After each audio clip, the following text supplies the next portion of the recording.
ಪಶು ಆಸ್ಪತ್ರೆ ಹೇಗಿರುತ್ತೆ? ಒಂದು ಬಿಲ್ಡಿಂಗ್ ಇರುತ್ತೆ, ಹೊರಗಡೆ ಸಣ್ಣ ಟೇಬಲ್ ಇರುತ್ತೆ. ಆ ಟೇಬಲ್ ಮೇಲೆ ಯಾವುದೇ ನಾಯಿ ಆಗಿರ್ಬೋದು, ಬೆಕ್ಕನ್ನು ಮಲಗಿಸಿ ಅದಕ್ಕೆ ವ್ಯಾಕ್ಸಿನ್ ಆಗಿರ್ಬೋದು, ಅಥವಾ ಏನಾದ್ರು ಸಣ್ಣ ಪುಟ್ಟ ಆಪರೇಷನ್ ಮಾಡುವಂತ ಎಲ್ಲ ವ್ಯವಸ್ಥೆ ಇರುತ್ತೆ. ಆದ್ರೆ ನಮ್ಮ ಬೆಳ್ತಂಗಡಿ ಪಶು ಆಸ್ಪತ್ರೆ ಎಲ್ಲಕ್ಕೂ ವಿಶೇಷವಾಗಿ ಸುಂದರವಾದ ಆಪರೇಷನ್ ಥಿಯೇಟರ್ ಇದೆ. ಕೆಲ ದಿನಗಳ ಹಿಂದೆ ಅಷ್ಟೇ Rotary club Belthangady, Rotary club Indiranagar ಇವರ ಒಂದು ಸಹಾಯದಲ್ಲಿ ಒಟ್ಟು 8.86 ಲಕ್ಷ ವೆಚ್ಚದಲ್ಲಿ ಸುಂದರವಾದ ಆಪರೇಷನ್ ಥಿಯೇಟರ್ ಆಗಿದೆ. ನೋಡ್ಬೋದು ಇಲ್ಲಿ ಈ ಒಂದು ರೂಮ್ ಒಳಗಿದೀವಿ ನಾವು. ಇಲ್ಲಿ ಹೈಡ್ರಾಲಿಕ್ ಟೇಬಲ್ ಇದೆ, ಸೊ ಇದು ಆಪರೇಷನ್ ಮಾಡುವಂತಹ ಟೇಬಲ್ ಇದೆ. IBM ಅದೊಂದು ಲೈಟ್ ಇದೆ. ಸೊ ಏನಾದ್ರು ಒಂದು ಆಪರೇಷನ್ ಮಾಡ್ಬೇಕಾದ್ರೆ ನೀವು ನೋಡಿರ್ಬೋದು, ಸಹಜವಾಗಿ ಒಂದು OTಯಲ್ಲಿ ಇಂತಹ ಲೈಟ್ಸ್ ಇದ್ದೇ ಇರುತ್ತೆ.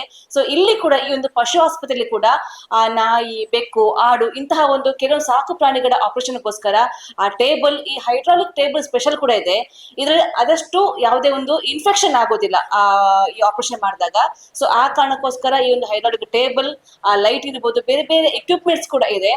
ಸೊ ಒಟ್ಟಾರೆಯಾಗಿ ಈ ಒಂದು ಪಶು ಆಸ್ಪತ್ರೆ ಅಭಿವೃದ್ಧಿಯನ್ನ ಲಯನ್ಸ್ ಕ್ಲಬ್ ಅವರು ಮುಂದಾಳತ್ವ ವಹಿಸಿಕೊಂಡು ಮಾಡಿದ್ದಾರೆ. ನಿಜ ಕೂಡ ಮೆಚ್ಚುವಂತ ಕೆಲಸ. ಸೊ ಈ ಹೊಸದಾಗಿರುವಂತ OT ಬಗ್ಗೆ ಮಾತಾಡಕ್ಕೆ ಈ ಪಶು ಆಸ್ಪತ್ರೆಯ ವೈದ್ಯಾಧಿಕಾರಿಯಾಗಿರುವಂತಹ ಡಾಕ್ಟರ್ ರವಿಕುಮಾರ್ ಇದ್ದಾರೆ.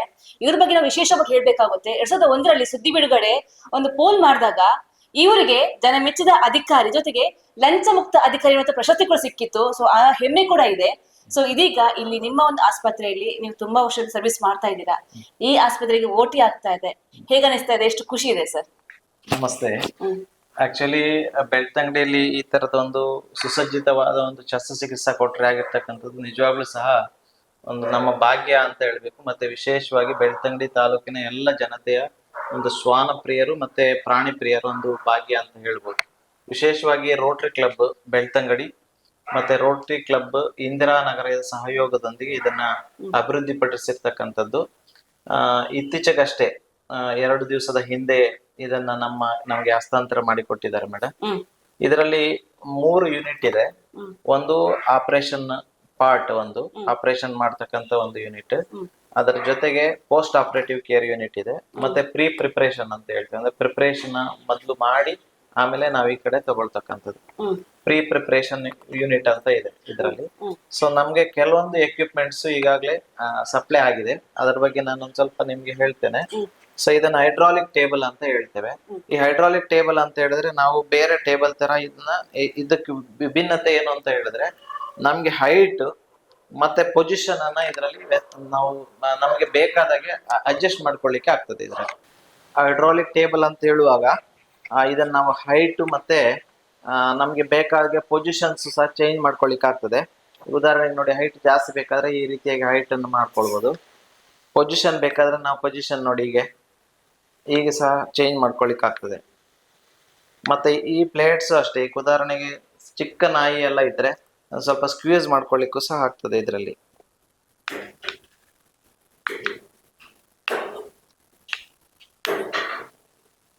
ನೋಡಿ, ಇದನ್ನ ಸ್ವಲ್ಪ ಸ್ಕ್ವೀಸ್ ಮಾಡ್ಕೊಳ್ಳಿಕ್ಕೆ ಆಗ್ತದೆ ಈ ತರ.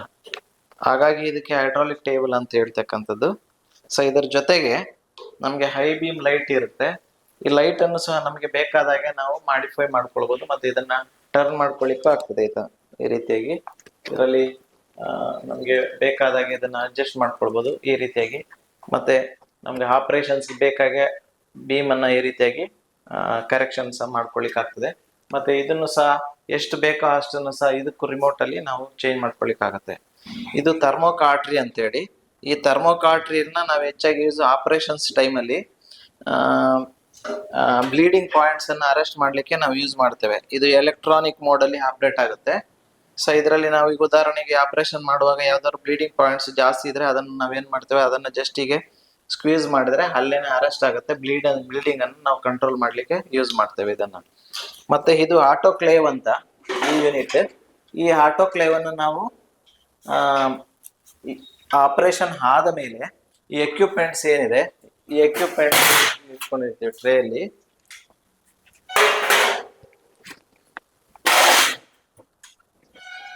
ನೋಡಿ, ಈ ತರ ನಮ್ಗೆ ಕತ್ತರಿಗಳಿರ್ಬೋದು, ಅದೇ ರೀತಿಯಾಗಿ ಸೂಚರಿಂಗ್ ನೀಡ್ಲ್ಸ್ ಇರ್ಬೋದು, ಅಥವಾ ಸೂಚರ್ ಮಾಡುವಂತ ಒಂದು ನೀಡ್ಲ್ ಹೋಲ್ಡರ್ಸ್ ಅಂತ ಹೇಳ್ತೇವೆ.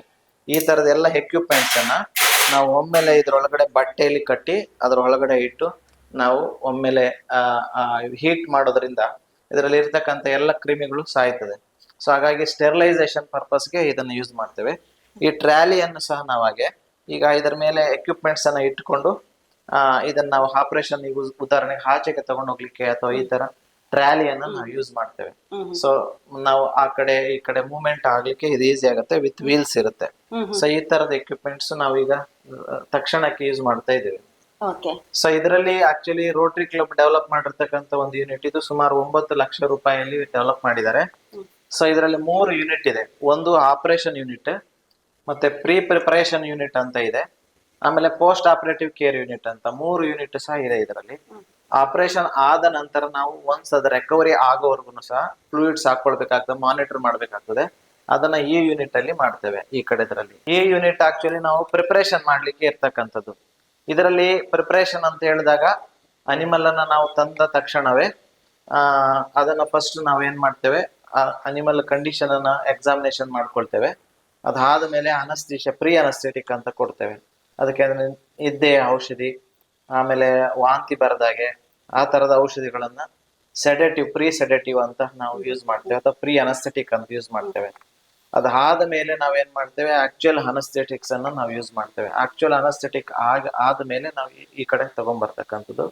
ಪ್ರೀ ಅನಸ್ಥೆಟಿಕ್ ಮೇಲೆನ ನಾವು ಅನಿಮಲ್ ಪ್ರಿಪರೇಷನ್ ಸಹ ಮಾಡ್ಕೊಳ್ತೇವೆ. ಸೈಟ್ ಅನ್ನ ಕ್ಲೀನ್ ಮಾಡ್ಕೊಳ್ತಕ್ಕಂಥದ್ದು, ಹೇರ್ ಟ್ರಿಮಿಂಗ್ ಮಾಡ್ಕೊಳ್ತಕ್ಕಂಥದ್ದು, ಅಥವಾ ಶೇವಿಂಗ್ ಮಾಡ್ಕೊಳ್ತಕ್ಕಂಥದ್ದು, ಆ ತರದ ಕೆಲಸ ಎಲ್ಲಾನು ಸಹ ಅದರಲ್ಲಿ ಮಾಡ್ಕೊಳ್ತೇವೆ.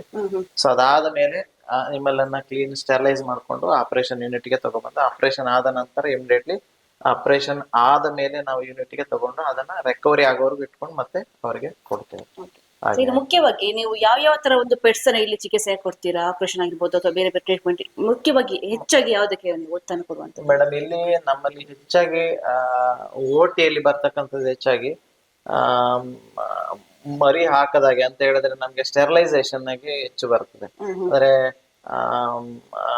ಎಂತ ಹೇಳ್ತೇವೆ ನಾವು, ಸಿ ಸೆಕ್ಷನ್ ಇರ್ಬೋದು, ಅಥವಾ ಮರಿ ಆಗದಾಗೆ ಆಪರೇಷನ್ಸ್ ಅಂತದ್ದು ಹೆಚ್ಚು ಬರ್ತದೆ.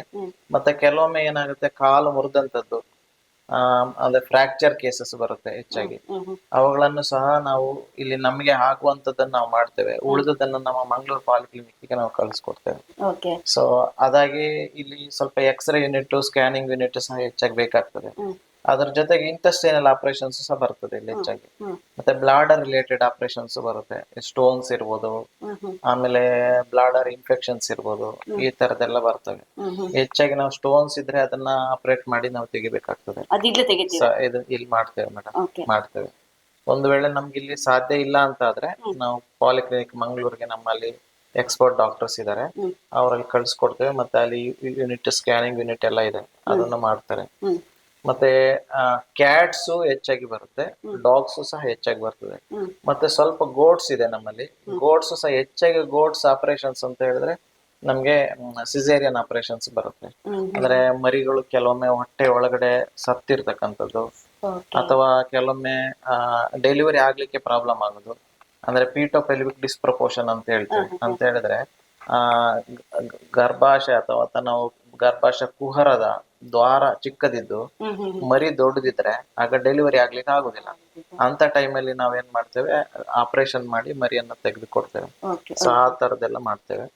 ಲಾರ್ಜ್ ಅನಿಮಲ್ ಎಲ್ಲ ಹೆಚ್ಚಾಗಿ ನಮ್ದು ಫೋಕಸ್ ಹೆಚ್ಚಾಗಿ ನಮ್ಮ ವೆಟರ್ನರಿ ಯೂನಿಟ್ ಇರೋದು ಲಾರ್ಜ್ ಅನಿಮಲ್. ಲಾರ್ಜ್ ಅನಿಮಲ್ ಅಲ್ಲಿ ನಾವು ಆಪರೇಷನ್ಸ್ ಎಲ್ಲ ಮನೆ ಹತ್ರನೇ ಮಾಡ್ತೇವೆ. ಯಾಕಂದ್ರೆ ಅದು ಆ ಡೆಲಿವರಿ ಟೈಮ್ ಅಲ್ಲಿ ಪೇನ್ ಇರ್ತದೆ, ಅದನ್ನ ತಗೊಂಡು ಬರ್ಲಿಕ್ಕೂ ಸಹ ಆಗುದಿಲ್ಲ. ಅಂದ್ರೆ ಲಿಫ್ಟ್ ಮಾಡಿ ತಗೊಂಡ್ ಬರ್ಲಿಕ್ಕೆ ಸಹ ಕಷ್ಟ. ಸೊ ಹಾಗಾಗಿ ನಾವೇನ್ ಮಾಡ್ತೇವೆ, ಮನೆ ಹತ್ರನೇ ಹೋಗಿ ಸಿಸೇರಿಯನ್ ಆಪರೇಷನ್ಸ್ ಮಾಡ್ತೇವೆ. ಸಿಸೇರಿಯನ್ ಹೆಚ್ಚಾಗಿ. ಮತ್ತೆ ಕೆಲವೊಮ್ಮೆ ರೂಮಿನಾಟಮಿ ಅಂತ ಹೇಳ್ತೇವೆ. ಅಂದ್ರೆ ಉದಾಹರಣೆಗೆ ಏನಾದ್ರು ಹಾಳೆ ಇರ್ಬೋದು, ಅಥವಾ ಬೇಡದೇ ಇರುವಂತ ಪ್ಲಾಸ್ಟಿಕ್, ರಬ್ಬರ್, ಈ ತರದ್ ಏನಾದ್ರು ತಿಂದ್ರೆ ಹೊಟ್ಟೆ ಕಟ್ಕೊಳುತ್ತೆ. ಅಂತ ಟೈಮಲ್ಲಿ ಅದಕ್ಕೆ ಮೋಷನ್ ಮಾಡ್ಲಿಕ್ಕೆ, ಅಂದ್ರೆ ಸಗಣಿ ಹಾಕ್ಲಿಕ್ಕೆ ಆಗುದಿಲ್ಲ, ಅಥವಾ ಮಿಲ್ಕ್ ಮಾಡ್ಲಿಕ್ಕೆ ಆಗುದಿಲ್ಲ, ರೂಮಿನೇಷನ್ ಅಂತ ಹೇಳ್ತೇವೆ. ಅಂತ ಟೈಮಲ್ಲಿ ನಾವು ಅದನ್ನ ರೂಮಿನಾಟಮಿ ಅಂತ ಒಂದು ಆಪರೇಷನ್ ಇದೆ. ಅಂದ್ರೆ ಹೊಟ್ಟೆಯನ್ನು ಓಪನ್ ಮಾಡಿ ಹೊಟ್ಟೆಲಿ ಇರೋದು ಕಂಟೆಂಟ್ಸ್ ಎಲ್ಲ ವಾಪಸ್ ತೆಗಿತೇವೆ. ತೆಗೆದು ಮತ್ತೆ ಅದನ್ನ ಅದೇ ರೀತಿಯಾಗಿ ಹೊಲಿಗೆ ಹಾಕಿ ಟ್ರೀಟ್ಮೆಂಟ್ ಅನ್ನ ಫಾಲೋ ಮಾಡ್ತೇವೆ. ಸೊ ಆ ತರದ ಆಪರೇಷನ್ಸ್ ಹೆಚ್ಚು ಇಲ್ಲಿ ಬರ್ತದೆ. ನಮ್ಮ ಸೌತ್ ಕೆನಡಾದಲ್ಲಿ ಹೈಯೆಸ್ಟ್ ಬರೋದು ಒಂದು ಸಿಸೇರಿಯನ್ ಆಪರೇಷನ್ಸ್. ಮತ್ತೆ ಯೂಟ್ರೈನ್ ಪ್ರೊಲ್ಯಾಪ್ಸ್ ಅಂತ ಒಂದು ಬರ್ತದೆ, ಅಂದ್ರೆ ಗರ್ಭಾಶಯ ಸುತ್ತುದು ಅಂತ ಹೇಳ್ತೇವೆ. ಅದರಿಂದನೂ ಸಹ ನಾವು ಆಪರೇಷನ್ಸ್ ಮಾಡಿ ಕರುವನ್ನ ತೆಗಿಬೇಕಾಗ್ತದೆ. ಅಂತದ್ದು ಹೆಚ್ಚಾಗಿ ಲಾರ್ಜ್ ಅನಿಮಲ್ಸ್ ಅಲ್ಲಿ ಹೆಚ್ಚು ಬರ್ತದೆ. ಮತ್ತೆ ಸಣ್ಣ ದನಗಳು ಕೆಲವೊಮ್ಮೆ ತರ್ತಾರೆ ಇಲ್ಲಿ, ಅಂದ್ರೆ ಮಲೆನಾಡು ಗಿಡ್ಡ ಇವೆಲ್ಲ ಕೆಲವರು ಯಾರಾದ್ರೂ ಅಂದ್ರೆ ಇಂಟ್ರೆಸ್ಟ್ ಇರುವಂತವ್ರು ತಗೊಂಬಂದು ಇಲ್ಲಿ ಆಪರೇಷನ್ಸ್ ಮಾಡಿಸ್ಕೊಳ್ತಾರೆ, ತುಂಬಾ ಕಡಿಮೆ. ಓಕೆ. ಹೆಚ್ಚಾಗಿ ದನಗಳಿಗೆ ಮನೆ ಹತ್ರ ಹೋಗಿ ಟ್ರೀಟ್ಮೆಂಟ್ ಮಾಡುವಂಥದ್ದು. ಸೊ ಹಾಗೆ ಓಕೆ. ಹಾಗಾಗಿ ಇಲ್ಲಿ ಬೆಳ್ತಂಗಡಿಗೆ ಹೆಚ್ಚಾಗಿ ಅಂತ ಹೇಳಿದ್ರೆ ನಮ್ಗೆ ಒಂದು ವಿಸ್ತಾರವಾದ ಜಾಗ ಇದೆ. ಹ್ಮ್. ಮತ್ತೆ ಅದ್ರ ಜೊತೆಗೆ ಏನಂತ ಹೇಳಿದ್ರೆ ನಮ್ಗೆ ಮಂಗಳೂರು ಅಥವಾ ಬೇರೆ ಕಡೆ ಹೋಗ್ಬೇಕಂದ್ರೆ ಇದು ದೂರ. ಹೌದು. ಇದೊಂದು ರಿಮೋಟ್ ಒಂದು ತಾಲೂಕು ಅಂತ ಹೇಳ್ಬೋದು. ಸೊ ಆ ರೀತಿ ಇರುವಾಗ ಒಂದು 81 ಗ್ರಾಮಗಳು ಬರ್ತವೆ. ನಾವು ಪಟ್ಟಣ ಪಂಚಾಯತಿ ಸೇರಿ 81 ಗ್ರಾಮ ಬರ್ತದೆ. ಆ ನಿಟ್ಟಿನಲ್ಲಿ ಈ ಒಂದು ಆಪರೇಷನ್ ಥಿಯೇಟರ್ ಮತ್ತೆ ಒಂದು ಸ್ವಲ್ಪ ಎಕ್ವಿಪ್ಡ್ ಡಾಕ್ಟರ್ಸ್ ಅನ್ನ ನಾವು ಇಲ್ಲಿ ಇದ್ರೆ ಖಂಡಿತ ತುಂಬಾ ಜನರಿಗೆ ಅನುಕೂಲ ಆಗುತ್ತೆ. So, ಸದ್ಯಕ್ಕೆ ಈಗ ಇದು ವೈದ್ಯರ ಕೊರತೆ ಕೂಡ ಇದೆ ಅಂತ. ವೈದ್ಯರ ಕೊರತೆನೇ ಇದೆ, ಇಡೀ ತಾಲೂಕಲ್ಲಿ ಇದೆ. ಹೌದು. ನಮ್ಮಲ್ಲಿ ಸಹ ಇದೆ. ಅದೇ ಸ್ವಲ್ಪ ಮುಂದಿನ ದಿನಗಳಲ್ಲಿ ಅಂದ್ರೆ ಇದು ನಮ್ಮ ತಾಲೂಕದೊಂದೇ ಅಲ್ಲ, ಇಡೀ ಸ್ಟೇಟ್ ಅಲ್ಲಿ ಸ್ವಲ್ಪ ಪ್ರಾಬ್ಲಮ್ ಇದೆ. ಕಾಂಟ್ರಾಕ್ಟ್ ಅಲ್ಲಿ ಎಲ್ಲ ರೆಕ್ರೂಟ್ಮೆಂಟ್ ಮಾಡ್ಕೊಳ್ತಾ ಇದ್ದಾರೆ. ಮುಂದಿನ ದಿನಗಳಲ್ಲಿ ಸರಿ ಆಗ್ಬೋದು ಅನ್ನೋ ನಿರೀಕ್ಷೆ ಇದೆ ಮೇಡಮ್. ಸೊ ಚಿಕಿತ್ಸಾ ವೆಚ್ಚ ಎಲ್ಲ ಹೇಗಿರುತ್ತೆ ಅನ್ನೋದು? ಚಿಕಿತ್ಸೆ ವೆಚ್ಚ ಅಂದ್ರೆ ನಾವು ಲಾರ್ಜ್ ಅನಿಮಲ್ಗೆ ಇಲ್ಲಿ ಬರುವಂತ ಅನಿಮಲ್ಸ್ ಏನಿದಾವೆ ಅಥವಾ ಬರುವಂತ ಹೆಚ್ಚಾಗೆಲ್ಲ ಅನಿಮಲ್ ನ ಪ್ರೆಸೆಂಟ್ ಮಾಡೋದು ಕಡಿಮೆ. ಇಲ್ಲಿ ಅನಿಮಲ್ ರೆಪ್ರೆಸೆಂಟೇಟಿವ್ಸ್ ಆಗಿ ಬರ್ತಾರೆ ಈಗ ರೈತರು, ಅವರಿಗೆ ಔಷಧಿಗಳು ತಗೊಂಡ್ ಹೋಗ್ತಾರೆ. ಇಲ್ಲಿ ಫ್ರೀ ಆಫ್ ಕಾಸ್ಟ್ ಅಲ್ಲಿ ನಾವು ಕೊಡುವಂತದ್ದೆಲ್ಲ, ಯಾವ್ದು ಸಹ ಚಾರ್ಜ್ ಇರುದಿಲ್ಲ. ಅಲ್ಲ ಸ್ಮಾಲ್ ಅನಿಮಲ್ ಅಷ್ಟೇ ಟ್ರೀಟ್ಮೆಂಟ್ ಅನ್ನ ನಾವು ಇಲ್ಲೇ ಮಾಡ್ತೇವೆ. ಒಂದು ವೇಳೆ ಯಾವ್ದಾದ್ರು ಔಷಧಿಗಳಿಲ್ಲ ಅಂದ್ರೆ ಹೊರಗೆ ಬಡ್ಕೊಡ್ತೇವೆ. ಮತ್ತೆ ಆಪರೇಷನ್ಸ್ ಎಲ್ಲ ಅಷ್ಟೇ, ಇಲ್ಲಿ ಆಪರೇಷನ್ಸ್ ಯಾವುದೇ ಇದು ಖರ್ಚು ಇರುದಿಲ್ಲ. ಅಂದ್ರೆ ಡಾಕ್ಟರ್ ಚಾರ್ಜಸ್, ಹಾಸ್ಪಿಟಲ್ ಚಾರ್ಜ್ ಹಾಗೆ ಯಾವ್ದು ಇರುದಿಲ್ಲ. ಮತ್ತೆ ಕೆಲವೊಮ್ಮೆ ಏನಾಗುತ್ತೆ, ಕೆಲವೊಂದು ಎಕ್ವಿಪ್ಮೆಂಟ್ ಚಾರ್ಜ್, ಈಗ ಉದಾಹರಣೆಗೆ ಕ್ಯಾಟ್ ಕಟ್, ಆಮೇಲೆ ವಿಕ್ರಿಲ್ ಇದೆಲ್ಲ ಯೂಸ್ ಮಾಡ್ತೇವೆ. ಅದೆಲ್ಲ ನಮ್ಗೆ ಗೌರ್ಮೆಂಟ್ ಸಪ್ಲೈ. ಎಸ್ಪೆಷಲಿ ಇದೇನು ಅಂತ ಹೇಳಿದ್ರೆ ನಮ್ಮ ಒಂದು ಅನಿಮಲ್ ಹಸ್ಬೆಂಡ್ರಿ ಡಿಪಾರ್ಟ್ಮೆಂಟ್ ಹೆಚ್ಚಾಗಿ those animals which contribute to the GDP, ಅಂದ್ರೆ ನಮ್ಮ ದೇಶದ ಎಕಾನಮಿಗೆ ಯಾವ್ದು ಗ್ರೋತ್ ಆಗ್ತದೆ ಅದಕ್ಕೆ ಹೆಚ್ಚು ಕಾನ್ಸಂಟ್ರೇಟ್ ಮಾಡ್ತಾರೆ. ಸ್ಮಾಲ್ ಅನಿಮಲ್ಸ್ ಗೆ ಅವ್ರು ನೋಡ್ಬಾರ್ದು ಅಂತ ಹೇಳುದಿಲ್ಲ, ಮಾನವೀಯತೆಯ ದೃಷ್ಟಿ ನಮ್ಮ ಇಲಾಖೆ ಅದಕ್ಕೂ ಸಹ ಹೆಚ್ಚು ಒತ್ತು ಕೊಡುತ್ತೆ. ಆದ್ರೆ ಹೆಚ್ಚು ಕಾಸ್ಟ್ ಅನ್ನು ಅದಕ್ಕೆ ಬರ್ಸ್ಲಿಕ್ಕೆ ಹೇಳುದಿಲ್ಲ. ಸೊ ಅಂತ ಸಂದರ್ಭದಲ್ಲಿ ರೈತರಿಗೆ ಒಂದ್ ಸ್ವಲ್ಪ ಮಟ್ಟಿದ ಒಂದು ಖರ್ಚುಗಳು ಅವರಿಗೆ ಬರ್ತದೆ. ಅದನ್ನ ಮಾಡಿಕೊಂಡು ಅವರು ಸರ್ವಿಸಸ್ ಅನ್ನ ಪ್ರೊವೈಡ್ ಮಾಡ್ತಾ ಇದ್ದಾರೆ. ಮತ್ತೆ ಅವರು ಹೊರಗಡೆ ತಗೊಂಬರೋದು, ಈಗ ಅನಸ್ತೇಶಿಯಾ ಈ ತರದೆಲ್ಲ ಇದ್ರೆ ಅಂತದೆಲ್ಲ ಸ್ವಲ್ಪ ಮಟ್ಟಿಗೆ ಅಮೌಂಟ್ ಅನ್ನ, ಈಗ ಉದಾಹರಣೆ ಒಂದು ಕ್ಯಾಟ್ ಆಪರೇಷನ್ ಎಲ್ಲ ಆದ್ರೆ ನಿಮ್ಗೊಂದು 700-800 rupees ಈ ತರದ ಅವ್ರ ಖರ್ಚು ಬರ್ಬೋದು. ಆದ್ರೆ ಇಲ್ಲಿ ಬೇರೆ ಯಾವ್ದು ಪೇಮೆಂಟ್ಸ್ ಎಲ್ಲ ಇರುದಿಲ್ಲ. ಇನ್ನೊಂದು, ಈಗ ಇಲ್ಲಿ ಒಂದು OT ಆಯ್ತು. ಸೊ ಈ ಹಿಂದೆ ನೀವು ಯಾವ ತರ ವರ್ಕ್ ಮಾಡ್ತೀರಿ, ಯಾವ ತರ ಆಪರೇಷನ್ ಮಾಡ್ತಾ ಇದ್ರಿ, ಎಷ್ಟು ಚಾಲೆಂಜಿಂಗ್ ಆಗಿತ್ತು ಅನ್ನೋದು? ನಮಗೆ ಆ ಕಡೆ ಒಂದು ಯೂನಿಟ್ ಇದೆ, ಅಲ್ಲಿ ಆ ಕಡೆ ಹೋದ್ರೆ ಗೊತ್ತಾಗ್ತದೆ. ಓಕೆ, ಆ ಕಡೆ ನಮ್ದು ಒಂದು ಹಳೆ ಆಸ್ಪತ್ರೆ ಇದೆ. ಅಲ್ಲಿ ಏನಾಗುತ್ತೆ ಅಂದ್ರೆ ಒಂದು ಕಾರ್ಡರ್, ಒಂದು ಸಣ್ಣ ರೂಮ್ ಇತ್ತು. ಅದ್ರಲ್ಲೇನೆ ಒಂದೆರಡು ಟೇಬಲ್ ಹಾಕೊಂಡು ಅಲ್ಲೇ ಹೊರಗಡೆನೆ ಮಾಡ್ತಾ ಇದ್ದೇವೆ. ಸೊ ಅದು actually this not the actual procedure. ಯಾಕಂದ್ರೆ ASEPSIS ಇದೆಲ್ಲ ಮೇಂಟೈನ್ ಮಾಡೋದು ತುಂಬಾ ಕಷ್ಟ. ಬಟ್ ಆದ್ರೂ ಸಹ ನಾವು ಮೇಂಟೈನ್ ಮಾಡ್ಕೊಂಡು ಹೇಗೋ ಮಾಡ್ತಿದ್ದೆವು. ಸೊ ಅದನ್ನ ಮನಗಂಡಂತ ಒಂದು ನಮ್ಮ ರೋಟರಿ ಸಂಸ್ಥೆಯವರು ಇರ್ಬೋದು, ಅವರೆಲ್ಲ ಅವರ ಸಹಯೋಗದಲ್ಲಿ, ಅವರ ಒಂದು ಸಹಕಾರದಿಂದ ಇವತ್ತು ಈ ಒಂದು ಯೂನಿಟ್ ಆಗಿದೆ. ಸೊ ಅಲ್ಲಿ ಮೊದ್ಲು ಸ್ವಲ್ಪ ಕಷ್ಟ ಇತ್ತು ನಮ್ಗೆ. ಮಳೆ ಬಂದ್ರೆ ಗಾಳಿ ಬಂದ್ರೆ ನೀರೆಲ್ಲ ಬರುದು.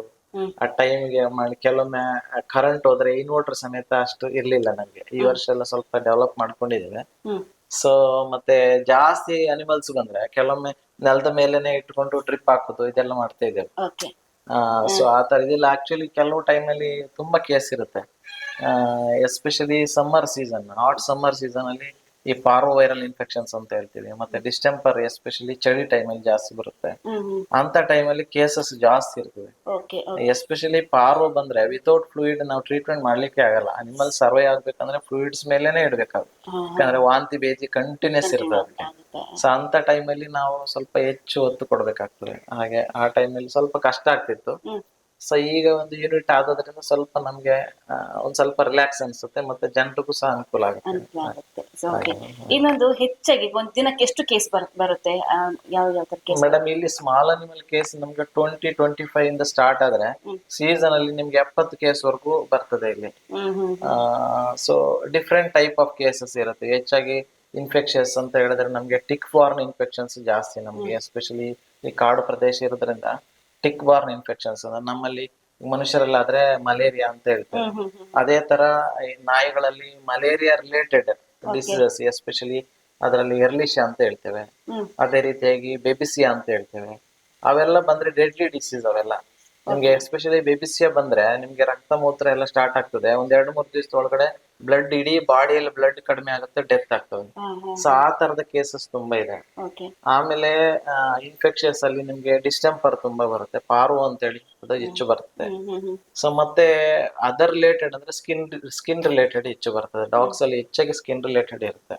ಓಕೆ. ಏರ್ ಫಾಲ್ ಇರ್ಬೋದು, ಮೈಟ್ ಇನ್ಫೆಕ್ಷನ್, ಆ ತರದೆಲ್ಲ ತುಂಬಾ ಬರ್ತದೆ ಓಕೆ. ಅಂತ. ಹಾಗೆ ಮತ್ತೆ ಡಾಗ್ಸ್ ಅಲ್ಲಿ ಮತ್ತೊಂದು ಅಂತ ಹೇಳಿದ್ರೆ ನಿಮ್ಗೆ ಇಂಟೆಸ್ಟೈನಲ್ ರಿಲೇಟೆಡ್. ಯಾಕಂತ ಹೇಳಿದ್ರೆ ಅವ್ರಿಗೆ ಗೊತ್ತಾಗುದಿಲ್ಲ, ಅವಕ್ಕೆ ಈ ಮಣ್ಣು ತಿನ್ನೋದಾಗ್ಬೋದು ಅಥವಾ ಬೇರೆ ಏನೋ ಫುಡ್ ತಿನ್ನುತ್ತೆ ಅಥವಾ ಏನಾದ್ರು ತಿನ್ನೋದು.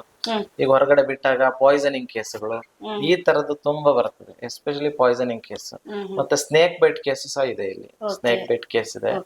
ಸೊ ಅದನ್ನು ಸಹ ನಾವು ಹ್ಯಾಂಡಲ್ ಮಾಡ್ಬೇಕಾಗ್ತದೆ ಸಡನ್ ಆಗಿ. ಅಂದ್ರೆ ಎಸ್ಪೆಷಲಿ ನಿಮ್ಗೆ ಕಿಂಗ್ ಕೋಬ್ರಾ ಇದೆಲ್ಲ ಬೈಟ್ ಆದ್ರೆ ಕ್ವಿಕ್ ಟ್ರೀಟ್ಮೆಂಟ್ ಬೇಕಾಗ್ತದೆ ಅವಳಿಗೆ. ಒಂದು ಅರ್ಧ ಗಂಟೆ ಒಳಗೆ ಟ್ರೀಟ್ಮೆಂಟ್ ನಾವು ಕೊಟ್ರೆ ಸ್ವಲ್ಪ ಸರ್ವೈವ್ ಆಗ್ತದೆ. ಇಲ್ಲ ಅಂತ ಹೇಳಿದ್ರೆ ಕಷ್ಟ. ಅದರಲ್ಲಿ ನಿಮ್ಗೆ ಆಂಟಿಸೀರಾ ಎಲ್ಲ, ನಮ್ದು ಸ್ನೇಕ್ ವೆನಮ್ ಆಂಟಿಸೀರಾ ಸಿಗ್ತದೆ. ಅಂದ್ರೆ ನಮ್ಮಲ್ಲಿ ಕೆಲವೊಮ್ಮೆ ಸಪ್ಲೈ ಇರ್ತದೆ, ಇಲ್ಲಾಂದ್ರೆ ಹೊರಗಡೆ ತರ್ಲಿಕ್ಕೆ ಹೇಳ್ತೇವೆ, ತಗೊಬಂದು ಅದನ್ನ ನಾವು ಟ್ರೀಟ್ಮೆಂಟ್ ಮಾಡ್ಕೊಡ್ತೇವೆ. ಸೊ ಆದಷ್ಟು ರೈತರಿಗೆ ಅನುಕೂಲ ಆಗುವ ಹಾಗೆ ನಮ್ಮಿಂದ ಆಗುವಷ್ಟು ಮಾಡ್ತೇವೆ. ಇನ್ನೊಂದು, ತುಂಬಾ ಮಂದಿಗೆ ಈ ಒಂದು ಪೆಟ್ ಲವರ್ಸ್ ಇರ್ತಾರೆ, ತುಂಬಾ ಜನ ಸಾಕ್ತಾರೆ. ಆದ್ರೆ ಕೆಲವರಿಗೆ ಅವೇರ್ನೆಸ್ ಇರಲ್ಲ, ಏನೆಲ್ಲ ಮಾಡ್ಬೇಕು ವ್ಯಾಕ್ಸಿನ್ ಬಗ್ಗೆ ಆಗಿರ್ಬೋದು, ಗೊತ್ತಿರೋದಿಲ್ಲ. ಸೊ ನೀವು ಅದ್ರ ಬಗ್ಗೆ ಏನ್ ಮಾಹಿತಿ ಕೊಡ್ತೀರಾ ಅನ್ನುವಂಥದ್ದು? ಪೆಟ್ಸ್ ಅಲ್ಲಿ ಹೆಚ್ಚಾಗಿ ಮೇಡಮ್ ನಮ್ಮಲ್ಲಿ ಒಂದ್ 2-3 ವಿಷಯಗಳನ್ನ ಅವ್ರು ಕರೆಕ್ಟ್ ಆಗಿ ತಿಳ್ಕೊಬೇಕು. ಏನಂತ ಹೇಳಿದ್ರೆ, ಒಂದು ಪೆಟ್ಸ್ ಅಲ್ಲಿ ಪ್ರಾಪರ್ ಏನಂದ್ರೆ ಮ್ಯಾನೇಜ್ಮೆಂಟ್ ಇಶ್ಯೂಸ್ ಏನಂದ್ರೆ, ಅದು ಪಪ್ಪೀಸ್ ಇರುವಂತ ಸಂದರ್ಭದಲ್ಲಿ 1.5 ತಿಂಗಳ ವಯಸ್ಸಿರುವಾಗೆ ವ್ಯಾಕ್ಸಿನೇಷನ್ ಕಂಪಲ್ಸರಿ ಮಾಡ್ಕೊಳ್ಬೇಕು ಅವ್ರು. ಎಸ್ಪೆಷಲಿ ಡಿಸ್ಟೆಂಪರ್, ಪಾರ್ವ, ಅದೆರಡನ್ನ ವ್ಯಾಕ್ಸಿನ್ ಮಾಡ್ಕೊಳ್ಬೇಕು. ಮತ್ತೆ 2 ಮಂತ್ಸ್ ಆಯ್ತು ಅಂತ ಹೇಳಿದ್ರೆ ರೇಬಿಸ್ ವ್ಯಾಕ್ಸಿನೇಷನ್. ಯಾಕಂದ್ರೆ ರೇಬಿಸ್ ತುಂಬಾ ಜನ ನಾವು ನೋಡ್ತೇವೆ, ಅವ್ರ ಮನೇಲಿ ಕಚ್ಚಿಕೊಂಡು ಸುಮಾರು ಟೈಮು ಆಸ್ಪತ್ರೆಗೆ ಬಂದು ಅವ್ರ ಇಡೀ ಫ್ಯಾಮಿಲಿ ಇಂಜೆಕ್ಷನ್ಸ್ ತಗೊಳ್ತಾ ಇರ್ತಾರೆ. ಮನೇಲಿ ನಾಯಿ ಇರುತ್ತೆ, ನಾಯಿಗೆ ವ್ಯಾಕ್ಸಿನೇಷನ್ ಮಾಡ್ಕೊಳ್ಳೋದಿಲ್ಲ. ಸೊ ಅದೊಂದು ವ್ಯಾಕ್ಸಿನೇಷನ್ ಬಗ್ಗೆ ಸ್ವಲ್ಪ, ಎಸ್ಪೆಷಲಿ ರೇಬಿಸ್ ವ್ಯಾಕ್ಸಿನ್. ಆಮೇಲೆ ಅವುಗಳಿಗೆ ರೋಗ ಬರದಾಗೆ ಎಸ್ಪೆಷಲಿ ಪಾರ್ವೋ, ಡಿಸ್ಟೆಂಪರ್ ಇದು ಕಂಪಲ್ಸರಿ ವ್ಯಾಕ್ಸಿನ್ ಮಾಡ್ಕೊಳ್ಬೇಕು. ಮತ್ತೆ ಹುಳದ ಔಷಧಿ ಯೂಸ್ ಮಾಡ್ಬೇಕು. ಯಾಕಂತ ಹೇಳಿದ್ರೆ ಟೇಪ್ ವರ್ಮ್ಸ್ ಎಲ್ಲ ಇದೆಯಲ್ಲ, ಅದು ಮನುಷ್ಯರಿಗೆ ಸ್ಪ್ರೆಡ್ ಆಗುತ್ತೆ, ಮನುಷ್ಯರಿಗೆ. ಆಮೇಲೆ ಇದಾರೆ ಡಾಗ್ಸ್ ಅಲ್ಲಿ ಒಂದು ರೇಬಿಸ್ ಅಲ್ಲದೆ ಲೆಪ್ಟೋಸ್ಪೈರನ್ನು ಸಹ ಸ್ಪ್ರೆಡ್ ಆಗುತ್ತೆ. ಈ ತರದ ಒಂದು ಝೂನೋಟಿಕ್ ಇಂಪಾರ್ಟೆನ್ಸ್ ಡಾಗ್ಸ್ ಇಂದ ಮನುಷ್ಯರಿಗೆ ಸ್ಪ್ರೆಡ್ ಆಗುವಂತ ಇರೋದ್ರಿಂದ ಆ ಡಾಗ್ಸ್ ಅನ್ನ ಸಾಕುವಂತವ್ರು ಮೇನ್ ಆಗಿ ವ್ಯಾಕ್ಸಿನೇಷನ್ ಬಗ್ಗೆ ಮತ್ತೆ ಡಿವರ್ಮಿಂಗ್ ಬಗ್ಗೆ ಹೆಚ್ಚು ಒತ್ತು ಕೊಡ್ಬೇಕು. ಮತ್ತೆ 3ನೇದು ಏನಂತ ಹೇಳಿದ್ರೆ, ಉನುಗು ಬರ್ದಾಗೆ ಕಂಟ್ರೋಲ್ ಮಾಡ್ಬೇಕು. ಡಾಗ್ಸ್ಗೆ ಉನುಗು ಬಂದ್ರೆ ಅಂದ್ರೆ ಟಿಕ್ಸ್ ಬಂದ್ರೆ ಅದರಲ್ಲಿ ರೋಗ ಹೆಚ್ಚು ಬರುವಂತದ್ದು, ಮತ್ತೆ ರೋಗದಿಂದ ಬಾಧಿತ ಆಗಿ ಸಾಯುವಂತದ್ದು ಹೆಚ್ಚಾಗಿ ನಾವು ನೋಡುವಂತ ಕೇಸನ್ನು more than 40% of the cases, especially in summer, ಅದು ಟಿಕ್ ಬಾರ್ನ್ ಇನ್ಫೆಕ್ಷನ್ಸ್ ಇರ್ತವೆ ನಮ್ಮಲ್ಲಿ. ಆ ತರದೇ ಇರ್ತದೆ. ಹಾಗಾಗಿ ಅವು ಗೊತ್ತಾಗುದಿಲ್ಲ. ಯಾಕಂತ ಹೇಳಿದ್ರೆ ಇವತ್ತಿಗೆ ಜ್ವರ ಬರೋದು ಅಥವಾ ಇವತ್ತಿಗೆ ಆ ಸಿಂಪ್ಟಮ್ಸ್ ಸ್ಟಾರ್ಟ್ ಆಗೋದು ಗೊತ್ತೇ ಆಗೋದಿಲ್ಲ ಅವ್ರಿಗೆ. ಅವುಗಳನ್ನು ಸ್ವಲ್ಪ ನಾವು ಅವರು ಜಾಗ್ರತೆ ಮಾಡ್ಬೇಕು. ಈ 3 ವಿಚಾರ ಅದನ್ನ ಸ್ವಲ್ಪ ನೋಡಿಕೊಂಡು, ಮತ್ತೆ ಕೆಲವರು ಈಗ ಇತ್ತೀಚಿನ ದಿನಗಳಲ್ಲಿ ಒಳ್ಳೆ ಬ್ರೀಡ್ಸ್ ಎಲ್ಲ ಸಾಕ್ತಾ ಇದಾರೆ. ಲ್ಯಾಬ್ರಡಾರ್ ಇರ್ಬೋದು ಅಥವಾ ಗೋಲ್ಡನ್ ರೆಟ್ರೀವರ್ ಇರ್ಬೋದು, ಅಂತವು ವೆಲ್ ಬ್ರೀಡ್ಸ್ ಅನ್ನ ಸಾಕುವಾಗ ಸ್ವಲ್ಪ ಜಾಗ್ರತೆ ಬೇಕಾಗ್ತದೆ ಅವರಿಗೆ. ನಾವು ಕಾಟ್ ನಾಯಿಗಳ ತರನೇ ಅವು ಸಾಕ್ಲಿಕ್ಕೆ ಆಗೋದಿಲ್ಲ. ಹಾಗೆ ಅದ್ರ ಬಗ್ಗೆ ಸ್ವಲ್ಪ ಡಾಕ್ಟರ್ಸ್ ಹತ್ರ ಸಜೆಷನ್ಸ್ ತಗೊಂಡು ಅವನ್ನ ಯಾವ ರೀತಿ ಸಾಕ್ಬೇಕು, ಮತ್ತೆ ಅದರ ಫುಡ್ ಹೇಗೆ, ಅದನ್ನೆಲ್ಲ ಸ್ವಲ್ಪ ಅವರು ಗಮನ ಹರಿಸಿದ್ರೆ ಖಂಡಿತವಾಗಿಯೂ ಸಹ ಅನುಕೂಲ ಆಗುತ್ತೆ. ಆ ತರ. Thank you sir. ಸೊ ಒಂದು ಮನೆಯಲ್ಲಿ ಮಕ್ಕಳು ಹೇಗೇನೋ ಅದೇ ರೀತಿಯಾಗಿ ಪೆಟ್ಸ್ ಅನ್ನು ಕೂಡ ಅಷ್ಟೇ ಮುದ್ದಾಗಿ ಸಾಕ್ತಾರೆ. ಆದ್ರೆ ಅದೆಷ್ಟು ಮಂದಿಗೆ ಅದ್ರ ಬಗ್ಗೆ ಅವೇರ್ನೆಸ್ ಇರೋದಿಲ್ಲ, ಯಾವ ತರ ಟ್ರೀಟ್ ಮಾಡ್ಬೇಕು, ಯಾವ ತರ ವ್ಯಾಕ್ಸಿನ್ ಕೊಡ್ಬೇಕು ಅನ್ನೋದು. ಸೊ ಹಾಗಾಗಿ ಪ್ರತಿಯೊಂದು ಪೆಟ್ಸ್ ಕೂಡ ಕೆಲವೊಂದು ವ್ಯಾಕ್ಸಿನ್ ಇರುತ್ತೆ, ಜಂತುಹುಳದ ಮದ್ದು ಕೂಡ ಇರುತ್ತೆ. ಅದೆಲ್ಲ ಕೂಡ ಕರೆಕ್ಟ್ ಆಗಿ ಮಾಡಿದ್ರೆ ಆ ಒಂದು ಮುದ್ದು ಪ್ರಾಣಿ ಸಾಕಿದ ಒಂದು ಸಾರ್ಥಕತೆ ಬರುತ್ತೆ ಅನ್ನುವಂತ ಮಾಹಿತಿಯನ್ನ ಡಾಕ್ಟರ್ ರವಿಕುಮಾರ್ ಕೊಟ್ಟಿದ್ದಾರೆ. ವನಿಶ್ ಜೊತೆ ಶ್ರೇಯಸ್ ಶೆಟ್ಟಿ, ಸುದ್ದಿ ನ್ಯೂಸ್, ಬೆಳ್ತಂಗಡಿ.